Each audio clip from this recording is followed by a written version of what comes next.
ছেলেকে নিয়ে রীতিমতো বিপাকেই পড়ে গেছেন বিশ্বের ক্ষমতাধর দেশ যুক্তরাষ্ট্রের প্রেসিডেন্ট জো বাইডেন। মাত্র কয়েক মাস পরেই প্রেসিডেন্সিয়াল নির্বাচন, আর এখন ছেলের মাথায় মামলার কলঙ্ক লেপন।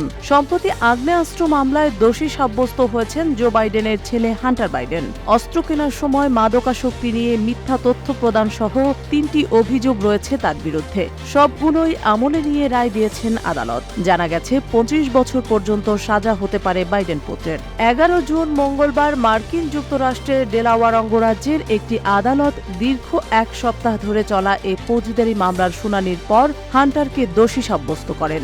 যুক্তরাষ্ট্রের ক্ষমতাসীন কোনো প্রেসিডেন্টের ছেলে হিসেবে 54 বছর বয়সী হান্টার বাইডেনই প্রথম ফৌজদারি অপরাধে দোষী সাব্যস্ত হলেন। বিশেষজ্ঞদের মতে, যেহেতু প্রথমবার এই অপরাধে দোষী সাব্যস্ত হয়েছেন হান্টার, তাই তার সাজা কম হওয়ার সম্ভাবনা রয়েছে। ব্রিটিশ সংবাদ মাধ্যম বিবিসির খবরে বলা হয়, বাইডেন পুত্রের বিরুদ্ধে প্রথম অভিযোগ আগ্নেয়াস্ত্র কেনার সময় তিনি মিথ্যা তথ্য দেন। দ্বিতীয় অভিযোগ অস্ত্র বিক্রেতার নথিপত্রেও মিথ্যা তথ্য থাকার বন্দোবস্ত করেছেন তিনি। তৃতীয় অভিযোগ হল হান্টার বাইডেন অবৈধভাবে আগ্নেয়াস্ত্র কাছে রেখেছিলেন।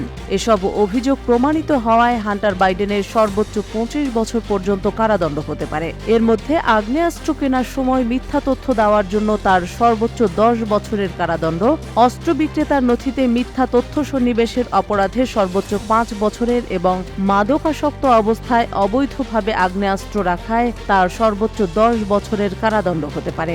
ডেলাওয়ারের সরকারি কৌঁসুলিদের অভিযোগ, 2018 সালে একটি .38 ক্যালিবারের রিভলভার কিনেছিলেন হান্টার বাইডেন। সেই অস্ত্র কেনার সময় নিজের মাদকাসক্তি নিয়ে মিথ্যা তথ্য দিয়েছিলেন তিনি। গত শুক্রবার তথা 7 জুন যুক্তরাষ্ট্রের প্রেসিডেন্ট জো বাইডেনের ছেলে হান্টার বাইডেনের পক্ষে আদালতে সাক্ষ্য দিয়েছেন মেয়ে নাওমি বাইডেন। তবে মার্কিন প্রেসিডেন্ট জো বাইডেনের সাক্ষ্য নেননি আদালত। যুক্তরাষ্ট্রের আইন অনুযায়ী দেশটির নাগরিকদের অস্ত্র কেনার অধিকার রয়েছে, কিন্তু অস্ত্র কেনার সময় একজন ব্যক্তিকে আবেদনপত্রে অবশ্যই এটা উল্লেখ করতে হবে যে তিনি মাদকে আসক্ত কিনা। উল্লেখ্য যে মাদকাসক্তি ও ব্যক্তিগত জীবন নিয়ে বহুবার সমালোচনার মুখে পড়তে হয়েছে হান্টার বাইডেনকে। দীর্ঘদিন ধরে এসব বিষয় নিয়ে তাকে ভুগতেও হচ্ছে। তিনি 2018 সালে কোকেনে আসক্তির কথা স্বীকার করেন। 2015 সালে ক্যান্সারে আক্রান্ত হয়ে মারা যান হান্টারের বড় ভাই বিউ বাইডেন। হান্টার বাইডেন তার আত্মজীবনী বিউটিফুল থিংসে লিখেছেন, ভাইয়ের মৃত্যুর পর তিনি মাদকাসক্ত হয়ে পড়েন।